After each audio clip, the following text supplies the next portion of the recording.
వచ్చాము. Directory submission sites ఎలా తీసుకోవాలి, ఆ తీసుకున్న సైట్స్లోకి మన వెబ్సైట్ యొక్క టైటిల్, యూఆర్ఎల్ ఎట్లా పేస్ట్ చేయాలి అనేది చూసాము.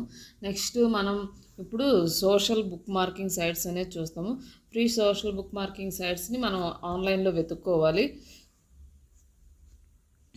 ఇలా సోషల్ బుక్ మార్కింగ్ సైట్స్ చూసుకున్న తర్వాత ఈ సోషల్ బుక్ మార్కింగ్ సైట్స్లో మన వెబ్సైట్ యొక్క టైటిల్, యూఆర్ఎల్ ఇవన్నీ పేస్ట్ చేసుకోవాలి. Each and every social bookmarking site open చేసుకోవటం, మీరు రీడిట్ కానీ, డిగ్ కానీ, పింట్రెస్ట్, ప్లర్క్, స్కూపిట్ ఇలా ఎవ్రీ వెబ్సైట్ మీరు ఓపెన్ చేసుకొని దాన్ని లాగిన్ చేసుకోవడం, దాంట్లో మన యూఆర్ఎల్ని అయితే పేస్ట్ చేసుకోవాలి. ఇట్లా మీకు చాలా వెబ్సైట్స్ అయితే వస్తాయి. ఇక్కడ 200+ high page rank social bookmarking sites list అని ఉంది. ఇట్లాంటి వెబ్సైట్ని ఓపెన్ చేసుకుంటే ఇందులో మనకి వెబ్సైట్స్ అయితే వస్తాయి లిస్ట్.